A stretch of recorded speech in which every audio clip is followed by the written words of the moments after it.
Africa Move, l'espoir du continent. «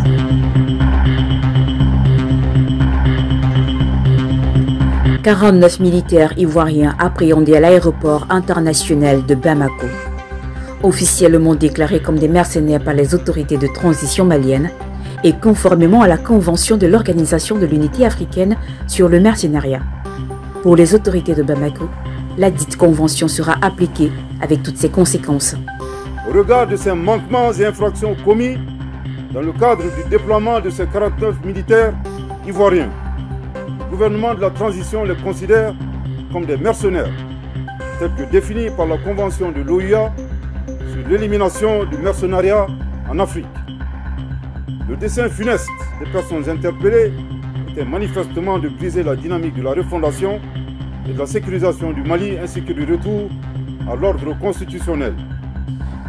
L'on peut d'ailleurs les apercevoir sur cette vidéo amateur réalisée au moment de leur interpellation le 10 juillet 2022 au centre aéroportuaire de la capitale malienne. Selon le communiqué du gouvernement de transition, ces militaires étaient en possession d'armes à feu et de munitions de guerre sans ordre de mission ni autorisation, ce qui clairement représente une réelle menace à l'intégrité du territoire malien. Au moment de leur identification, 4 versions différentes ont été avancées par les mercenaires ivoiriens interpellés pour justifier leur présence sur le territoire malien. Ils évoqueront d'abord être en mission confidentielle, puis ils prétexteront effectuer une rotation dans le cadre de la MINUSMA et même le prétexte d'une sécurisation de la base logistique aérienne appartenant à l'entreprise privée Sahelian Aviation Services ou encore présent sur le territoire malien dans le cadre de la protection du contingent allemand.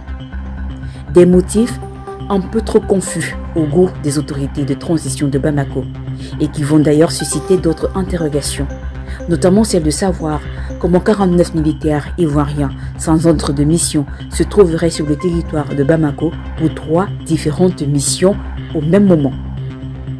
Sahelian Aviation Services, une entreprise sous-traitante à la force multidimensionnelle onusienne, pourtant basée à Bamako, mais agit clairement aux ordres extérieurs. Abidjan va de suite agir et dénoncer des arrestations injustes et réclamer d'ailleurs, dans un communiqué le mardi dernier, la libération immédiate de ces soldats.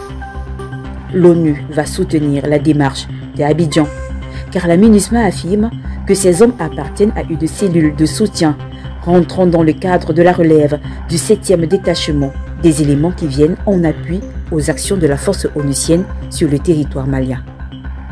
Une situation très grave, car les services de renseignement ivoiriens déclarent à leur tour que l'ordre de mission de ces soldats avait pourtant été reçu par Bamako, ce que les autorités maliennes ne reconnaissent absolument pas.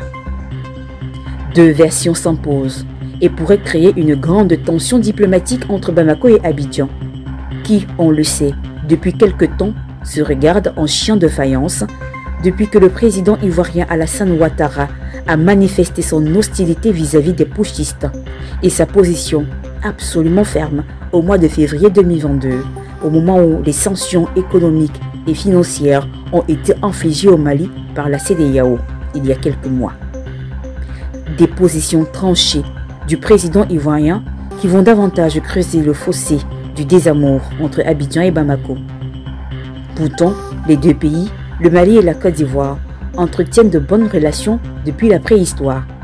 Force est de constater que cette entente historique est en train de se détériorer avec la nouvelle dynamique panafricaniste et nationaliste désormais instaurée par Assimi Goïta du Mali, ce qui clairement n'arrange pas les affaires du président ivoirien Alassane Ouattara, lui qui entretient d'excellents rapports avec la France et les pays de l'Union européenne.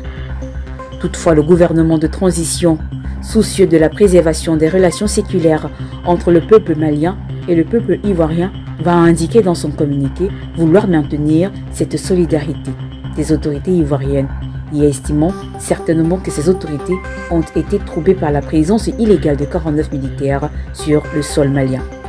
À l'insu et sans autorisation valable, ils sont donc présents sur le territoire malien.